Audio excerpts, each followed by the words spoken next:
those victims all over again. But just how far do these allegations go? People who have suffered at the hands of very powerful people, people very high up in the government, they feel scared, they feel frightened. In this week's In Focus, we explore the murky facts behind institutional child abuse in Britain.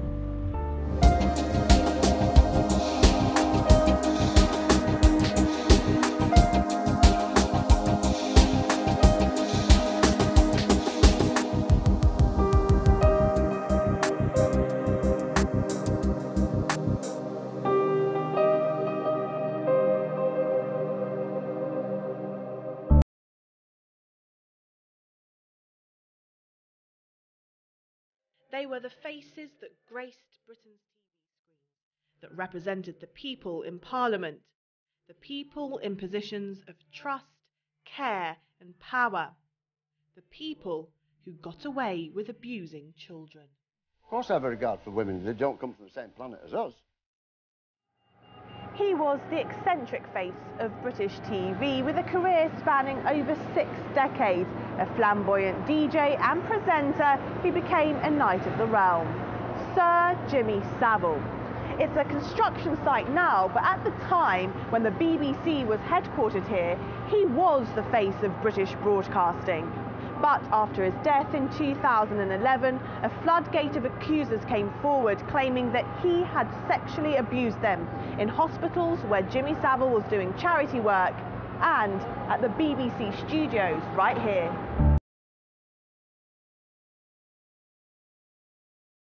Hundreds of accusations were made. The youngest victim was allegedly just 2 years old, the oldest 75. In response, police launched Operation U-Tree. Over 14 police forces were investigating. Child and adult therapist Dr. Valerie Sinison has specialised in trauma therapy for over 30 years, and she has talked to some of Jimmy Savile's victims. I have permission to say a few things about a small number of survivors who'd phoned me to tell me in the past and now about their experiences in organised abuse with people like Jimmy Savile and their feelings about being seen as mad when they said his name in the past, that it was like a joke because surely people that were so well known wouldn't be doing things like this. Some of them had a dilemma as well, that had experienced him not just over rape, as if there should ever be a word minimising rape, but where there was something more bizarre or extreme that they knew people wouldn't believe. They were in a real dilemma as to whether to mention it and be mocked and discredited, or whether to say the truth.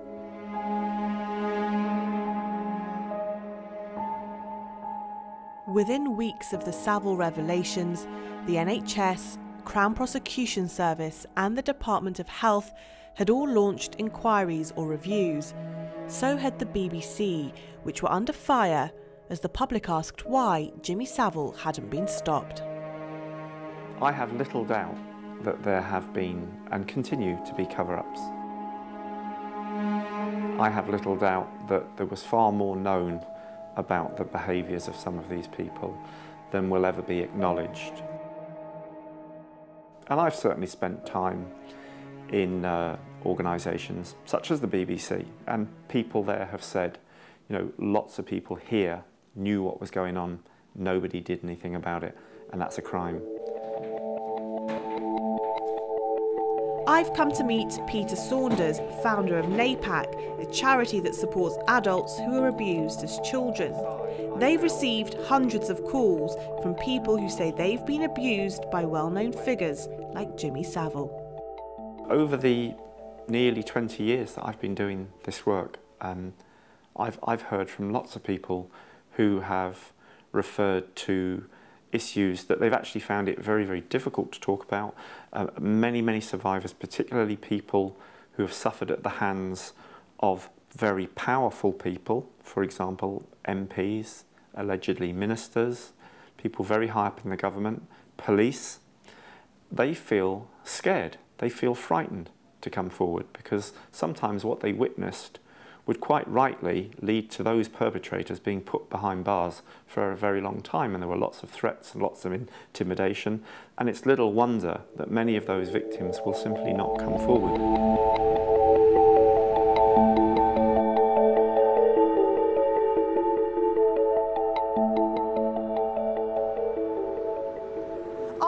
In the heart of a busy and noisy central London.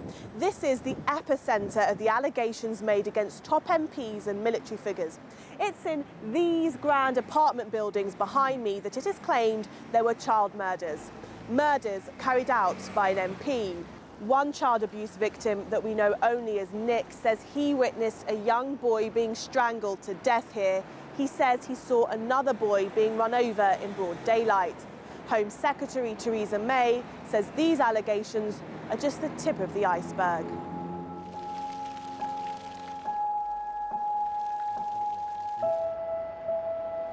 I gave them a photograph when they came to me, which cannot be shown to the press at all, but is the conclusive picture that they showed to Nick. Basically makes what Nick said about the 3 kids. One of them is my brother. Have the police told you whether that photo's been identified? The police haven't told me. However, someone did. I can't say any more than that. So as it stands right now, what we can say at least is your brother is being looked at as potentially one of those 3 people? Yes, 100%. I've travelled to Essex to talk to Kevin Allen. When he was 17 years old, his younger brother Martin went missing. 15-year-old Martin never came home on the 5th of November 1979. Kevin claims shortly after his brother's disappearance, a police detective issued him with a warning that has stayed with him for life. One Sunday I remember he was sat at our dinner table, my mum and dad either side, and he asked us what our opinions were of what happened. And I said, you know, some higher authority has taken Martin. For him to just disappear, it's obviously organised. And the policeman turned around and pointed at me and he said, you say things like that, you could get hurt. Did you feel threatened by the detective? Yeah, I did.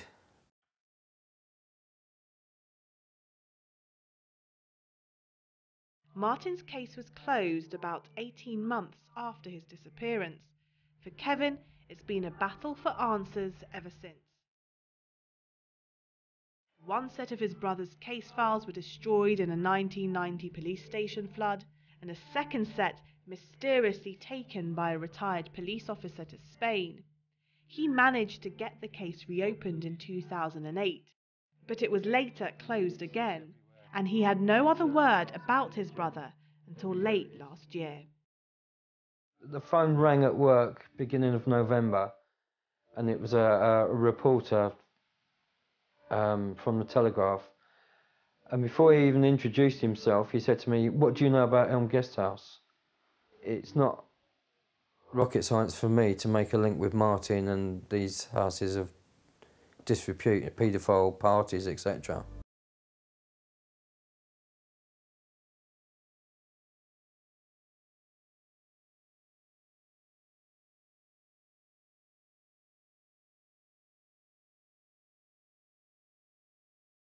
Imagine today that the now defunct guest house behind me was reportedly a brothel where children as young as 10 were abused. In the 1970s and 80s, it said that children were raped and tortured here in a hub of institutional child abuse. The allegations of a paedophile ring that are actually now being investigated by police are said to have included MPs, military men, churchmen, Buckingham Palace staff, celebrities. The list just seems to go on and on.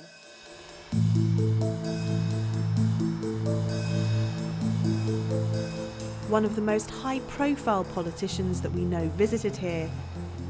is Cyril Smith. Now he's no head on, he's no brains, so it's Harold Wilson now, isn't it? Yeah! So we'll kick the feet from Cyril Smith was a very influential politician back in the 70s and 80s. Victims were ignored. Victims were intimidated and threatened. Even the police, who were on the verge of making arrests, were going to arrest Cyril Smith, MP, were told by their bosses, don't go there. It's an outrage. So far, the most high-profile MP to be implicated in this scandal is Cyril Smith, and there's allegations that there was a cover-up right to the very top. Margaret Thatcher was Prime Minister at the time. What do you make of those reports of a cover-up? I think it's unbelievable that so many people at the top actually were aware of the allegations against Cyril Smith, and they did nothing about it. Or if they did, the people to whom they reported didn't take the issue forward. I mean, at that time, obviously, the culture was one of disbelief, of treating these particular kinds of offences as being of no particular importance, which is horrifying in itself. And I think there has been, I'm glad to say, a fundamental change in the attitude of people towards these kinds of offences.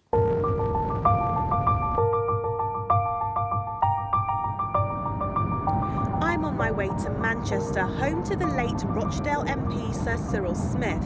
After his death in 2010, there was a surge of child sexual abuse allegations made against him that led to Manchester police concluding the politician was in fact a serial sex offender. Rochdale is also known for its notorious grooming gangs that preyed on underage girls there. So what do the people in Manchester make of the allegations against one of their former MPs? I believe the establishment in general don't really care about the people, obviously. They're made to get away with things because they're in a position of power. When people in power, they do tend to cover up for each other, and it's very much an old boys network, isn't it? But I always think, you know, when there's something going on, the government are covering something bigger up. You know, when you get a big thing on the news, it's not really anything important. There's something else going on behind, and it makes you wonder how many times that's going on as well. I don't know, I think some people just think it's a bit taboo that it would happen on that scale, really. I think a lot of people just ignore it and think that, no, it doesn't go on here, you know, it's not true. So it just gets swept into the carpet quite a lot of the time, but when it's brought out like an MP, it's just everyone's then like, oh, scandal. I think it's very much widespread more than what we know. A lot more than what we know. I won't say too much if this is going on TV, like, obviously, because people are powerful. It's 1 week on, and I'm on my way again to Manchester, this time to meet with Mark. Hi. Mark grew up in the leafy London suburb of Richmond, a place he describes as idyllic, but his childhood was anything but. His father was a controlling and abusive figure. Mark was too young to remember the start of the abuse. When he was just a baby, his dad would pinch him black and blue. A highly intelligent and sporty school student, he ended up living in fear of his father, who cut him off from his school activities and was increasingly emotionally and physically abusive. At 15 years old, he went to the Grafton care home. He wanted to escape from the abuse at home. He didn't know he was walking in to yet more abuse, the hands of the head of the care home and a priest. Me and another kid were being taken away to a house in Bexhill-on-Sea at weekends with the officer in charge. One weekend we were taken to some form of film studio to see how we looked under camera, which created a bit of alarm. There were showers and people watching you shower and unnatural engagement in you showering and that sort of stuff. What was the extent of the abuse while you were in care? What would you say was the worst thing that happened to you? I'm not sure how you quantify that. I'm not sure how you can quantify that. There were charges levied against the officer in charge for indecent assault in relation to me. So, and that's all I'm prepared to discuss in terms of detail of it. What have been the most difficult consequences that you've had to live with because of that abuse? The hardest thing of all is to be able to recognise that your life has passed you by as a result of stuff that happened to you when you were a kid. To realise that your life is gone, that you are in the third stage of your life and you don't have a family, friends, kids, close relationships, personal intimacy, trust, safety, and all of those things that everyone else takes for granted. If every place that we hope for belonging betrays us, how do we know what safe belonging is? Loss of safe attachment and connecting is the biggest issue. If the people close to you have hurt you, how do you know how to dare to even get close to anybody? How do you learn what is a healthy sexual link when every bodily everything has been betrayed and twisted and mocked and humiliated and exploited?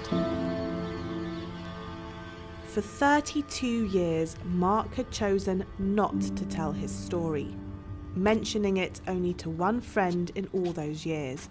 But 2 years ago, that choice was taken out of his hands and his life was turned upside down. So let's talk about 2 years ago when the police knocked at your door. What happened? At 9:30 on a Monday morning, a car pulled up outside my house. Two guys got out of their car. I saw them walking towards my drive and I thought, what on earth are they doing here? I opened the door, they said, we're from the Metropolitan Police. I thought, 9:30 on a Monday morning, I've got the Met Police on my door. This sounds serious. So they then came in and said, we are investigating as a result of questions raised in the House of Parliament by Tom Watson to the Prime Minister about child abuse going to the heart of government. And we'd like to ask you about your experiences in your care home.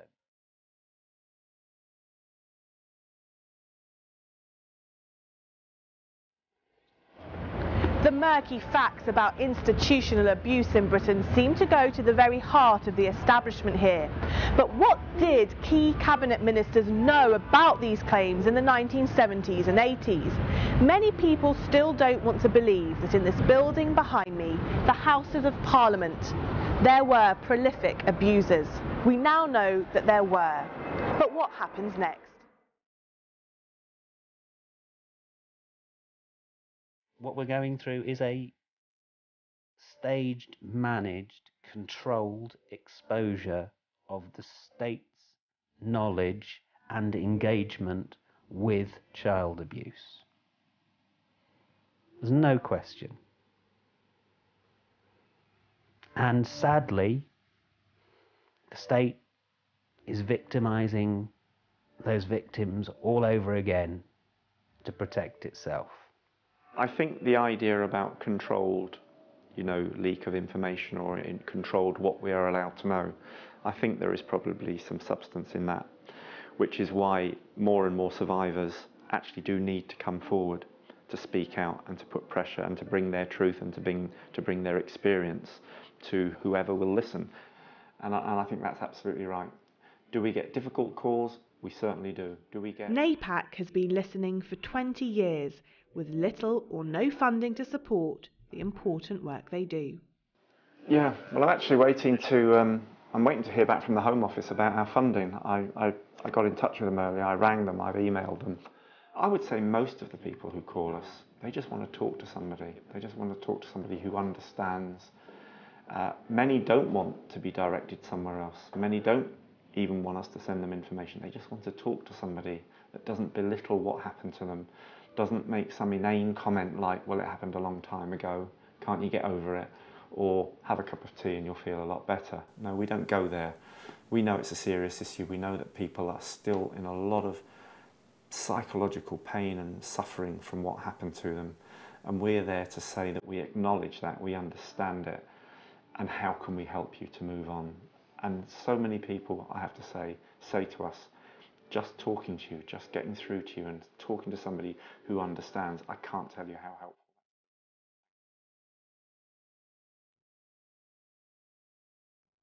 I have gone on a journey across the country to try and find answers to questions that are very difficult to ask. I've heard answers that have been difficult to listen to. We just don't know how widespread or how high up these allegations go. We simply don't know how much is going on today.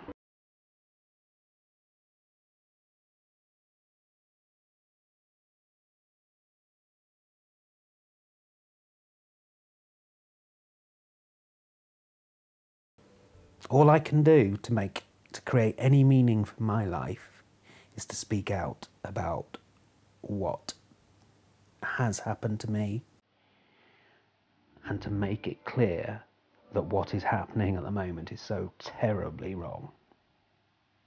That is the only way I can make something of myself. It's estimated that over 11 million people in Britain are living with the secret of being abused as a child. They haven't spoken out. Those who have, like Mark, can offer us a glimpse of what it's like to be a victim and a survivor of child abuse. My life consists of balancing doing consultancy work and also doing things that feed my soul. So I look after a cricket ground, and that makes me happy. You've got something to do which is entirely creative, puts you at one absolutely with the planet in which you exist. You're grounded. You can't get much more grounded than this. There's something incredibly therapeutic about growing grass, making it look wonderful, but also turning it into a performance sports surface as well. But it's all about connection with Earth. And of course, there are also the family members that are left behind. I've done 2 life sentences, 35 years of Martin. I can feel him on my shoulder, you know. He's always there. Never a day goes by without I don't think about him. What would you say to Martin today if you could see him? God, that's a tough question. I would say to him, try and tell me who done it, and where they done it, and where you are now. That's all I want to know. And to think that maybe the police and authorities have covered it up just makes my blood boil.